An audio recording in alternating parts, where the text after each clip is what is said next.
ரோபேர்ட் சோம்பேக்கில் marketer மக்கள் ஆடைகள், Christmas வண்ண நட்சத்திரங்கள், பலூன்கள், அலங்காரப் பொருட்கள், கிறிஸ்துமஸ் பிளாஸ்டிக் மரங்கள், கேக்குகள், இனிப்புப் பொருட்கள் வாங்குவதில் மும்முரமாக உள்ளனர்.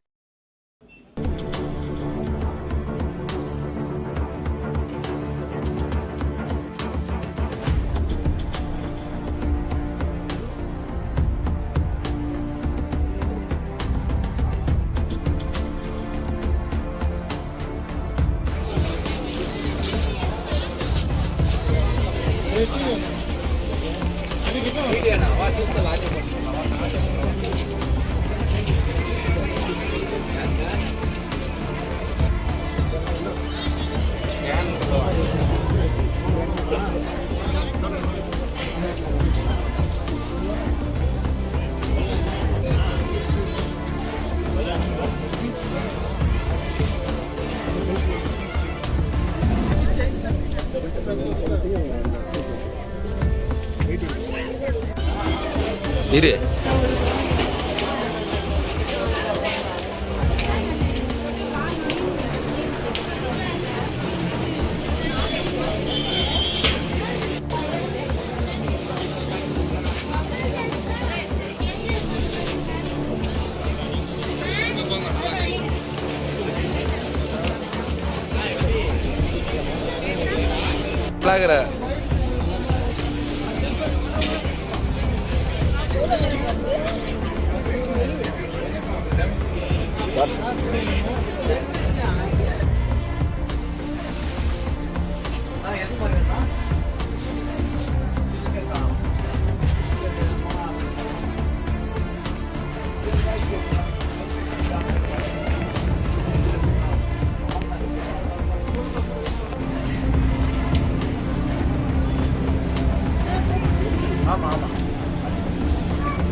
கேக் சாப்பிட்றேன்னா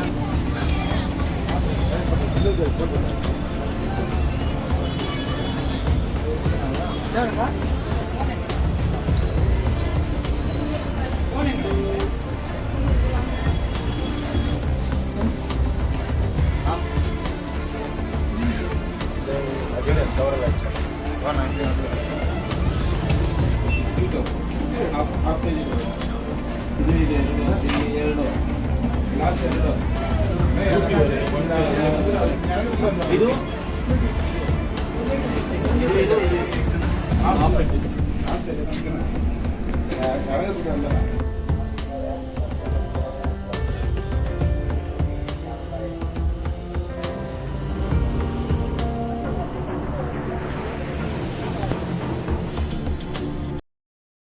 ಅಳವಡಿಸ್ಕೊಳ್ರಿ, ಜೊತೆಗೆ ಬೇರೆಯವ್ರಿಗೂ ಸಹ ಇದರ ಬಗ್ಗೆ ತಿಳಿಸಿ.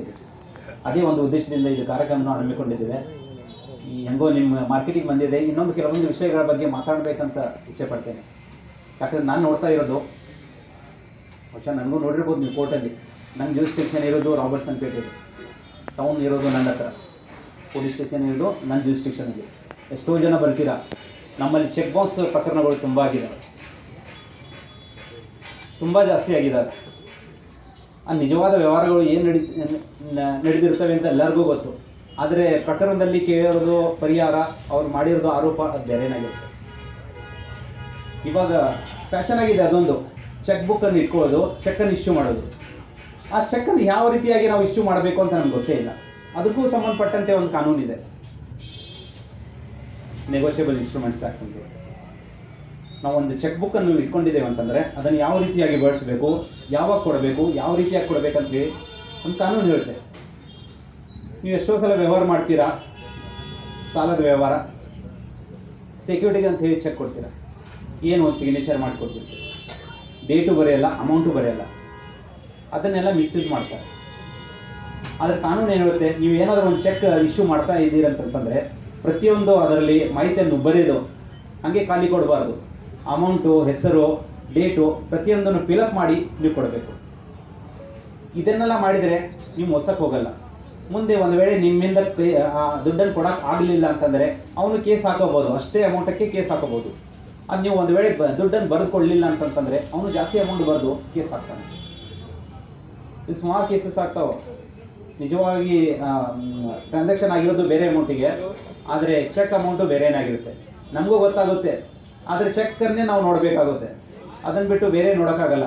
ಇನ್ನೊಂದು ನೀವು ತಪ್ಪೇನು ಮಾಡ್ತೀರಾ, ಆ ಟೈಮಲ್ಲಿ ಇನ್ನೊಂದು ಡಾಕ್ಯುಮೆಂಟ್ ನಾವು ನೋಡ್ಬೇಕಂತಂದರೆ ನಿಮ್ಮ ಹತ್ರ ಏನಾದರೂ ಅಗ್ರಿಮೆಂಟು ಇಲ್ಲ ಕರಾರು ಇಲ್ಲ ಬಾಂಡು ಸ್ಟ್ಯಾಂಪ್ ಪೇಪರ್ ಮೇಲೆ ಏನಾದರೂ ಇರಬೇಕು. ಅದು ಇರಲ್ಲ ನಿಮ್ಮ ಹತ್ರ. ಅದಕ್ಕೆ ನಾನು ಏನು ಹೇಳೋದು, ನೀವು ಏನೇ ವ್ಯವಹಾರ ಮಾಡಿ, ಯಾರ ಜೊತೆಗಾದರೂ ವ್ಯವಹಾರ ಮಾಡಿ, ಒಂದು ಡಾಕ್ಯುಮೆಂಟನ್ನು ಬರ್ಕೊಳ್ಳಿ.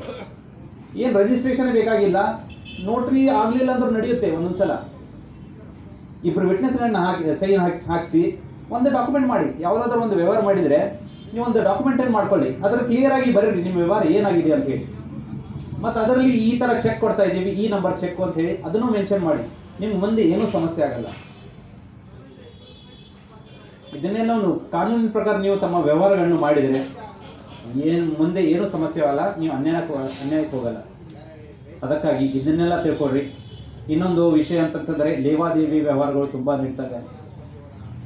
ಕೈಗಡ ಸಾಲ ಕೊಡುವುದು, ವಿಪರೀತ ಬಡ್ಡಿ ವಿಧಿಸಿ ಸಾಲಗಳನ್ನು ಕೊಡುವ ವ್ಯವಹಾರ ತುಂಬ ನಡೀತದೆ. ಎಷ್ಟೋ ಬ್ಯಾಂಕ್ಗಳು ಇರ್ತವೆ, ನಾವು ಬ್ಯಾಂಕ್ಗಳಿಗೆ ಹೋಗಲ್ಲ.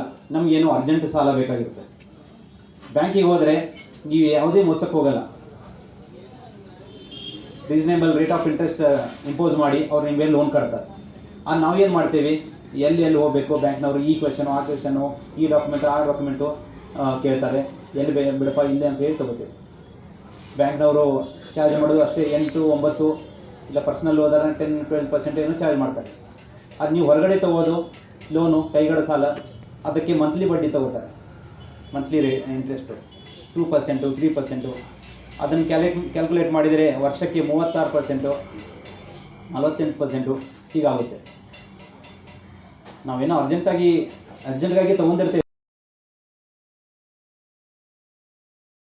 For all NCERT, CBSE textbooks, guides, PUC, ITI, BE textbooks, guides and classmate notes, and for all the types of stationery available only at Satya Bookstore, opposite to Karur Vaishya ATM, Aladamara, Bemmal Nagar, KGF. For more details, contact 8073962145.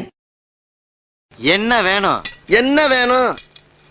என்னதான் வேணும் cool என்ன வேணும்னாலும் பிகிக்கு கால் பண்ணுங்க. 15 நிமிஷத்துல home டெலிவரியா அள்ளுங்க.